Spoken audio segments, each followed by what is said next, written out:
नीता की 10 साल की छोटी बेटी गुड़िया की। एक बार ये सभी गर्मी की छुट्टियां मनाने पहाड़ों पर गए। उन्होंने वहाँ बहुत मजा किया। गुड़िया ने कभी भी बर्फबारी नहीं देखी थी, तो जैसे ही बर्फबारी शुरू हुई उसकी शरारतें भी शुरू हो गई। पापा पापा, ये लो, इससे बचो। बर्फ का गोला दिनेश की पीठ पर लगता है। इसे देख सुनीता जोर जोर से हंसने लगती है।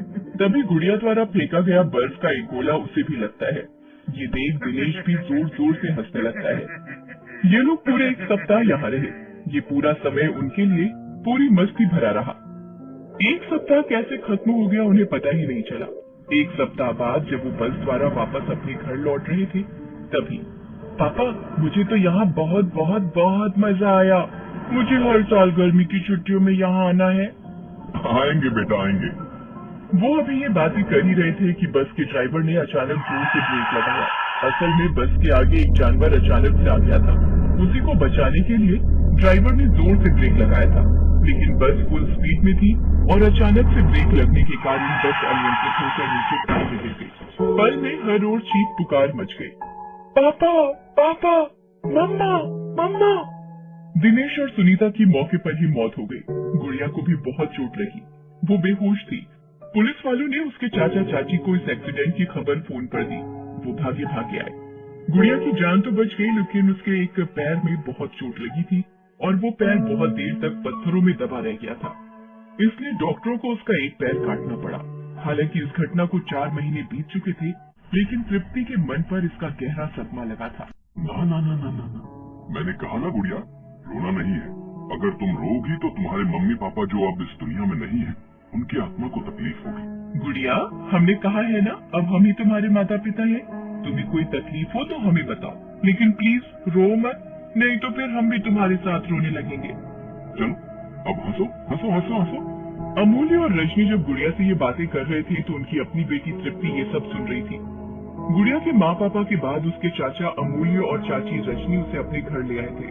वो उसे अपनी बेटी तृप्ति की तरह खूब प्यार करते, लेकिन तृप्ति गुड़िया से बहुत जलती थी।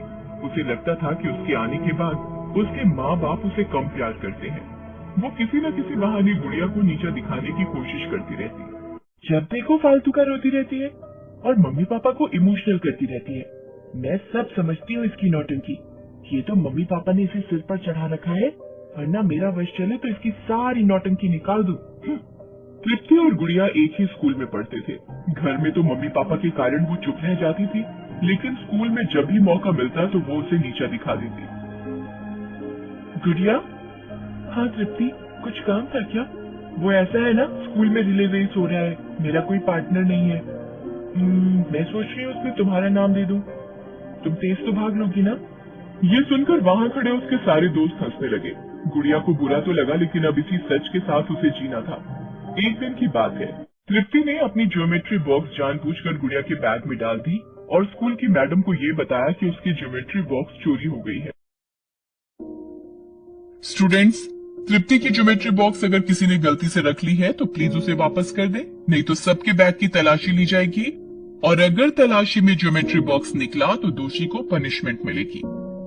टीचर की बात सुनकर क्लास में खुसुर फुसुर होने लगी, लेकिन किसी ने कुछ नहीं बताया। तब टीचर ने एक एक कर सारे बच्चों के स्कूल बैग की तलाशी ली। जैसे ही टीचर गुड़िया के पास आई, आई एम सॉरी मैम, लेकिन गुड़िया पर मुझे पूरा विश्वास है। वो मेरी बहन है, वो ऐसा नहीं कर सकती, इसलिए प्लीज इसके बैग की तलाशी मत लीजिए। नो, ये तो और बच्चों के साथ अनफेयर होगा। जब तलाशी हो रही है तो सबकी होगी। ये कहकर टीचर ने गुड़िया का बैग खोला। ज्योमेट्री बॉक्स उसी के बैग से निकला। टीचर ने उसे डांट लगाई और आइंदा ऐसी हरकत न करने की हिदायत दी। तृप्ति ये सब देखकर मन ही मन बहुत खुश हो रही थी। गुड़िया को कुछ समझ में नहीं आ रहा था कि बॉक्स उसके बैग से कैसे निकला। एक दिन तृप्ति ने फिर से उसके साथ एक शरारत की। उसने च्युइंगम खाकर टीचर के बैठने की जगह लगा दिया और इसका इल्जाम गुड़िया पर लगा दिया।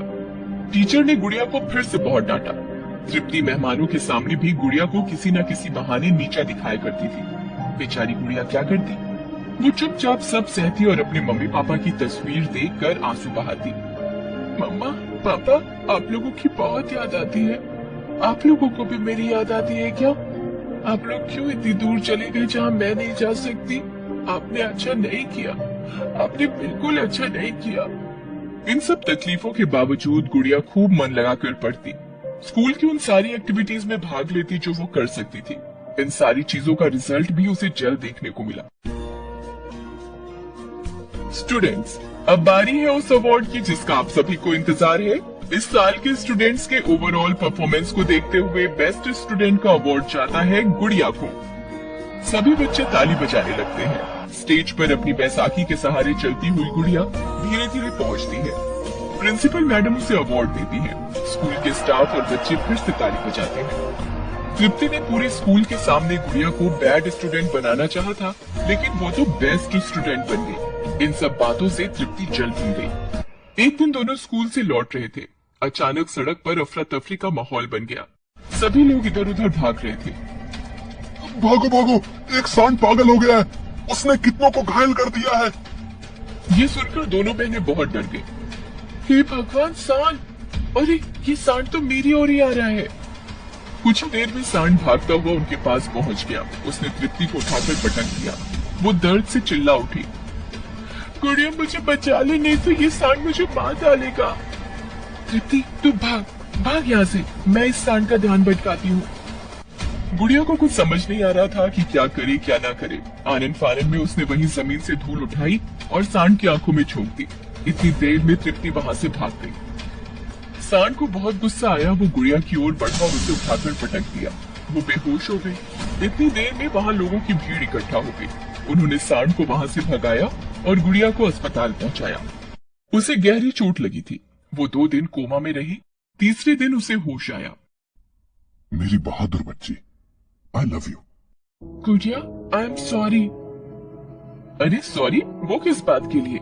पापा, मम्मा, आप लोगों को पता नहीं है मैंने गुड़िया को कितना तंग किया है। इसे हर जगह नीचे दिखाने की कोशिश की है, लेकिन ये बेचारी जब मेरी जान पर बनाई तो ये उस पागल सांड से भिड़ गई। आई एम सॉरी गुड़िया, प्लीज मुझे माफ कर दो। I am sorry. इस घटना के बाद तृप्ति बिल्कुल बदल गई। वे सभी हंसी। इस वीडियो को लाइक करें, हमारे चैनल को सब्सक्राइब करें, बेल आइकन जरूर प्रेस करें हमारी न्यू वीडियो सबसे पहले देखने के लिए।